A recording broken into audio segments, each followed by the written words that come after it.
ईश्वर का दिया कभी अल्प नहीं होता, जो टूट जाए वो संकल्प नहीं होता। ईश्वर का दिया कभी अल्प नहीं होता, जो टूट जाए वो संकल्प नहीं होता। हार को लक्ष्य से दूर ही रखिए, हार को लक्ष्य से दूर ही रखिए, क्योंकि जीत का कोई विकल्प नहीं होता। जी हाँ, तो ज्ञान गायत्री क्लासेस में आपका स्वागत है। आज हम लोग पढ़ने वाले हैं मनुष्य का पाचन तंत्र। जय हिंद। देखिए थोड़ा सा तो देखिए मनुष्य का पाचन तंत्र क्या होता है। कह रहे वैसा अंग जो भोजन को पचाने में सहायता करता है, वैसा अंग जो भोजन को पचाने में सहायता करता है, जी उन्हें सामूहिक रूप से पाचन तंत्र कहते हैं। जो भोजन को पचाने में सहायता करता है उसे सामूहिक रूप से हम लोग क्या कहते हैं, पाचन तंत्र कहते हैं। आहार या फिर या दूसरे शब्दों में बोला जाए तो आहार नाल और संबंधित पाचन ग्रंथियां तथा पाचन क्रिया मिलकर के पाचन तंत्र का निर्माण करते हैं। ठीक है, देखिए मनुष्य तथा सभी उच्च श्रेणी के जंतुओं में, मनुष्य और सभी उच्च श्रेणी के जंतु यानी कि बहुकोष के जीवों में, मतलब एक कोष के जीवों में नहीं बल्कि बहुकोष के, मनुष्य तथा सभी बहुकोष के जीवों यानी कि उच्च श्रेणी के जंतुओं में भोजन के पाचन के लिए एक विशेष अंग होता है। भोजन के पाचन के लिए क्या होता है, एक विशेष अंग होता है जिसे हम लोग क्या कहते हैं, आहार नाल कहते हैं, जिसे हम लोग आहार नाल कहते हैं। देखिए अब आहार नाल के बारे में देखेंगे। आहार नाल क्या होता है। आहार नाल मनुष्य का आहार नाल एक कुंडलित रचना होता है। यह कुंडली के जैसा रचना होता है जिसकी लंबाई करीब 8 से 10 मीटर तक की होती है। जिसका लंबाई कितना होता है, 8 से 10 मीटर तक होता है। यह मुख्य गुहा से शुरू होकर के मल द्वार तक फैली होती है। देखिए जो आहार नाल होता है वो मुख्य गुहा से शुरू होता है और मल द्वार तक फैला होता है। देखिए अब देखिए मुख्य, देखिए जो भी वर्ड इसमें आएगा ना, जो इंपॉर्टेंट वर्ड आएगा उसके बारे में हम लोग पढ़ने वाले हैं। जैसे कि मुख्य गुहा है तो मुख्य गुहा के बारे में हम लोग पढ़ेंगे। देखिए मुख्य गुहा क्या होता है। मुख्य गुहा आहार नाल का पहला भाग होता है। जो मुख्य गुहा होता है ना वो आहार नाल का पहला भाग होता है। मुख्य गुहा जो मतलब हमारा मुख, ठीक ना। पाचन मुख्य गुहा से प्रारंभ होता है। देखिए जो पाचन का जो क्रिया होता है ना वो मुख्य गुहा से ही प्रारंभ होता है, यानी कि मुंह से ही प्रारंभ होता है। क्योंकि पाचन के लिए हम लोग भोजन करेंगे तब तो पाचन होगा ना। तो जो भोजन होता है हमारे मुख से ही शुरुआत होता है। ठीक है, देखिए मुख्य गुहा एक खाली जगह होता है। जो मुख होता है ना वो खाली जगह होता है जिसमें एक जीव तथा 3 लाल ग्रंथियां और 32 दांत होते हैं। देखिए हमारा जो मुख्य गुहा होता है ना वो एक खाली जगह होता है, उसमें एक जीव होता है, 3 जोड़ी लाल ग्रंथि होता है और 32 दांत होता है। देखिए लाल ग्रंथि से ना लगभग लगभग 1.5 लीटर प्रत्येक दिन लार का स्राव होता है। देखिए आगे देखेंगे। जीव के ऊपर छोटे छोटे अंकुर होते हैं। जो जीव होता है ना उसके ऊपर छोटा छोटा रुखड़ा जैसे अंकुर होता है, हम लोग टच करके देख सकते हैं, जिसे स्वाद कलिया कहते हैं। स्वाद कलिया क्या किसे कहते हैं, जीव के ऊपर छोटे छोटे अंकुर होते हैं जिसे हम लोग स्वाद कलिया कहते हैं। यह भोजन के विभिन्न स्वादों जैसे मीठा, खट्टा, खड़ा, कड़वा उनका अनुभव कराता है। जो ये क्या करता है, भोजन का जो विभिन्न स्वाद है, मीठा, खट्टा, कड़वा जो भी है उसको उसका स्वाद का अनुभव कराता है। यदि अगर ये नहीं होता है या फिर हम इस पे लगा सकते हैं, प्लास्टिक वगैरह लगा के कुछ खाएं तो किसी भी खाना का स्वाद नहीं पता चलेगा कि किस स्वाद में है ये। ठीक है, देखिए मुख्य गुहा में 3 जोड़ी लार ग्रंथियां होती है जिससे प्रतिदिन लगभग 1.5 लीटर लार का स्राव होता है। देखिए मनुष्य में जो होता है ना 3 जोड़ी लार ग्रंथियां होती है, उससे से लगभग लगभग 1.5 लीटर प्रत्येक दिन लार का स्राव होता है।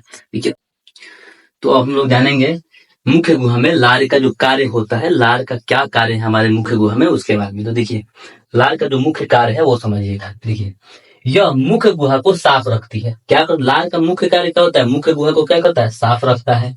भोजन को चिपचिपा और लसलसा बना देता है। भोजन को ना चिपचिपा और लसलसा बना देता है। देखिए जब हम लोग खाना खाते हैं ना, देखिए जो भोजन देखिएगा जब हम लोग चबाना शुरू करते हैं तो भोजन को एकदम मुलायम बना देता है। तो वही वो लार का कार्य होता है। लार अपना कार्य जो करता है भोजन को चिपचिपा और मुलायम बनाना होता है। ठीक है, देखिए और यह भोजन में उपस्थित कीटाणुओं को मार देता है।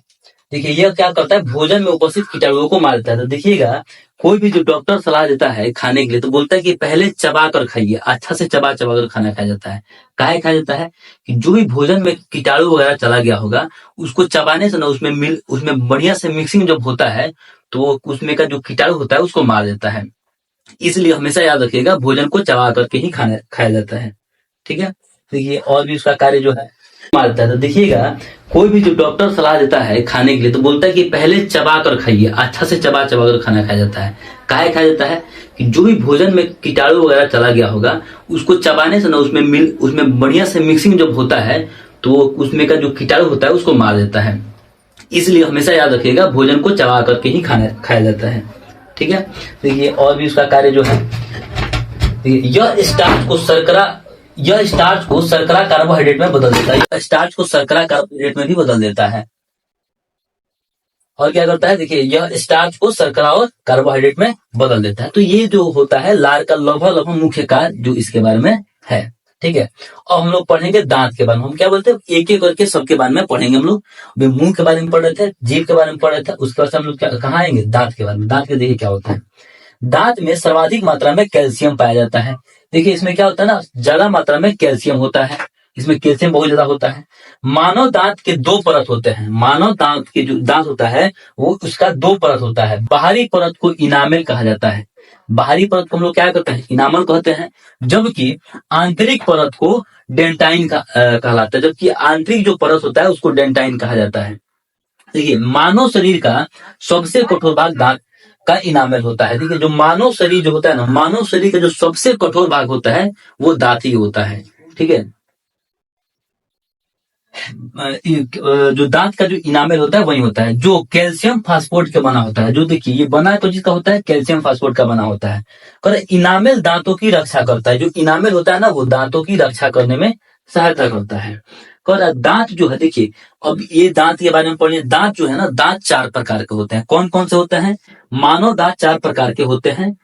इंसाइजर यानी कि छेदक। छेदक क्या करता है, काटने का कार्य करता है। छेदक जो होता है काटने का कार्य करता है। केनाइन यानी कि भेदक। केनाइन या भेदक, भेदक जो होता है फाड़ने वाला कार्य करता है, फाड़ने का कार्य करता है। प्रीमोलर यानी कि अग्रचौणक। प्रीमोलर जो होता है यानी अग्रचौणक होता है, वो चबाने और पीसने का कार्य करता है। और मोलर जो होता है यानी कि चौणक। देखिए मोलर और चौणक, देखिए ये भी क्या करता है, चबाने और पीसने का कार्य करता है। इस 30 दांत होते हैं। जबकि दूध का जो दांत होता है, देखिए दूध का दांत होता है, दूध के दांतों की संख्या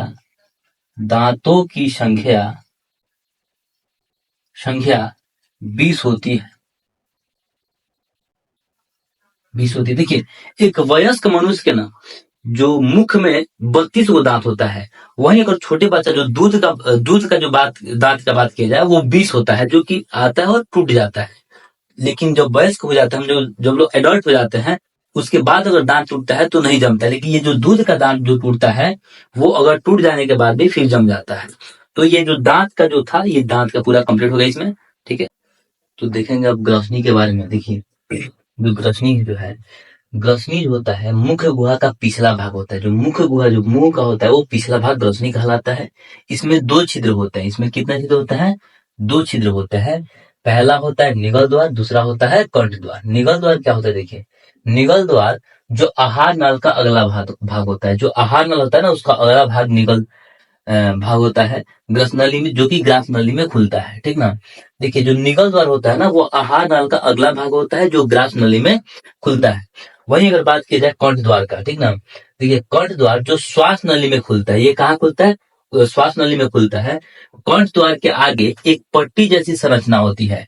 जो कंठ द्वार होता है उसके आगे एक पट्टी जैसी संरचना होती है जो एपिग्लोटिक्स कहलाता है। देखिए जो कंठ द्वार होता है, कंठ द्वार के आगे एक पट्टी का जैसा संरचना होता है जिसे हम लोग क्या कहते हैं, एपिग्लोटिक्स कहते हैं। ठीक है, मनुष्य जब भोजन करता है तब यह पट्टी कंठ द्वार को ढक देती है। क्या होता है, जब हम लोग भोजन करते हैं तो ये जो पट्टी होता है एपिग्लोटिक्स पट्टी जो होता है वो क्या करता है, कंठ द्वार को ढक देता है, जिससे भोजन श्वास नली में नहीं जाता है। जिसके कारण भोजन जो होता है श्वास नली में नहीं जाता है। देखिए कभी कभार ऐसा होता है कि हम लोग खाना खाते हैं तो सड़क जाता है, या फिर ऐसा होता है ना चावल जो होता है नाक की तरफ से बाहर निकल जाता है। देखिए वैसे बहुत हमारे गांव में कहा जाता है कि कोई याद कर रहा है तो इसलिए सड़क रहा है, चाहे कोई गाली दे रहा है तो सड़क रहा है। बट ऐसा कुछ नहीं होता है। होता क्या है ना कि जब खाना वहां तक पहुंचता है, एपोग्लोटिक्स के पास पहुंचता है, तो हम सांस भी ले लेते हैं जिसके कारण वो खुल जाता है। जिसके जिससे क्या होता है कि जो चावल होता है नाक के माध्यम से बाहर निकल जाता है। ठीक है, चलिए आगे देखते हैं इसके बारे में। हम लोग ग्रास नली के बारे में कह रहे हैं, यह मुख्य गुहा को अमाशय से जोड़ने का कार्य करता है। मुख्य गुहा से लाल से सना हुआ भोजन, देखिए मुख्य गुहा में जो लाल से सना हुआ भोजन होता है वो निगल द्वार के द्वारा ग्रास नली में पहुंचता है। देखिए क्या होता है ना, जब मुख्य गुहा में जो लाल से सना हुआ जो भोजन होता है वो क्या होता है कि आपका निगल द्वार के द्वारा ग्रास नली में पहुंचता है। ये देखिए भोजन के पहुंचते ही ग्रास नली की दीवार तरंग की तरह संकुचन या सिकुड़न, क्या होता है संकुचन बोलिए चाहे सिकुड़न बोलिए, ठीक ना, संकुचन होता है या सिकुड़न होता है भोजन और शिथिलन या फैलाव, मतलब तो शिथिलन या फैलाव शुरू हो जाता है जिसे क्रमानुकुचन कहते हैं। इसे हम लोग क्या कहते हैं, क्रमानुकुचन कहते हैं। मतलब तो ये जो भोजन पहुंचता है ग्रास नली में उसका सिकुड़ना या फिर फैलना क्या कहलाता है, क्रमानुकुचन कहलाता है। ये क्वेश्चन एक बार दिया हुआ था। ग्रास नली में पाचन की क्रिया नहीं होती, ध्यान दीजिएगा, ग्रास नली में पाचन की क्रिया नहीं होती, सिर्फ और सिर्फ यह एक माध्यम है जो भोजन को वहां तक पहुंचाने का कार्य करता है। ग्रास नली से भोजन अमाशय में पहुंचता है। देखिए ग्रास नली के द्वारा क्या होता है, भोजन सिर्फ और सिर्फ अमाशय में पहुंचता है, ये पहुंचाने का कार्य करता है। देखिए अब अमाशय के बारे में देखेंगे, अमाशय क्या है। यह एक चौड़ी थैली जैसी रचना है। यह एक चौड़ी थैली जैसी रचना है जो उदर गुहा के बाई ओर शुरू होकर, जो उदर गुहा की बाई ओर से शुरू होकर, ठीक ना, अनुप्रस्थ दिशा में फैली होती है और उल्टी दिशा में फैली होती है। ठीक है, अमाशय के 3 भाग होते हैं। अमाशय के 3 भाग होते हैं, कार्डियक होते हैं, फुंडिक होते हैं और पाइलोरिक होते हैं। ध्यान दीजिएगा, कार्डियक होते हैं, फुंडिक होते हैं और पाइलोरिक होते हैं। ये याद कीजिएगा, एकदम मोस्ट इंपॉर्टेंट है ये।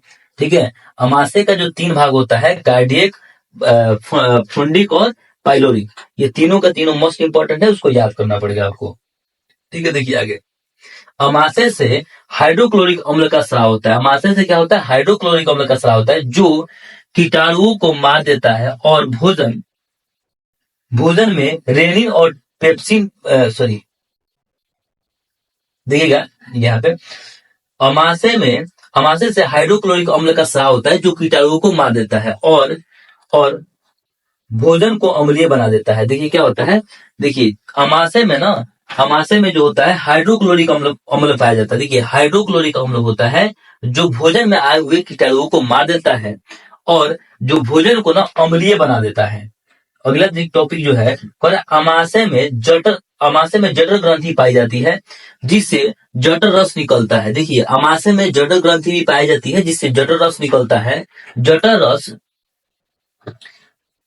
में रेनिन और पेप्सिन पाया जाता है। देखिए जो जठर रस होता है ना, जठर रस में रेनिन और पेप्सिन पाया जाता है।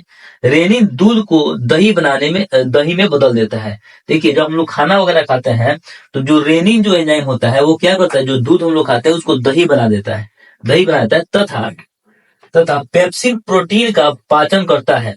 और जो पेप्सिन जो होता है वो प्रोटीन का पाचन करता है, प्रोटीन को पेप्टोन में बदल देता है। क्या करता है, प्रोटीन को किस में बदल देता है, पेप्टोन में बदलता है। ये ऑब्जेक्टिव क्वेश्चन में आता है कि प्रोटीन को किस में बदलता है, तो पेप्टोन बदलता है। कौन बदलता है, तो पेप्सिन बदलता है। ठीक है, और रेनिन का कार्य क्या होता है, वो दूध को दही बनाने में कार्य करता है, बस इसका ये काम है। ठीक है, आगे देखिए, भोजन अब गाढ़ा लेई की तरह हो जाता है जिसे काइम कहते हैं। ध्यान दीजिएगा, जो पाचन की प्रक्रिया में जो अमाशय में क्या होता है, भोजन जो होता है गाढ़ा लेई की तरह हो जाता है जिसे हम लोग क्या कहते हैं, काइम कहते हैं। काइम अमाशय से छोटी आंत में पहुंचता है। जो काइम होता है ना वो अमाशय से सीधे छोटी आंत में पहुंच जाता है। ठीक है, देखिए तो अब छोटी आंत के बारे में हम लोग समझेंगे, छोटी आंत क्या है।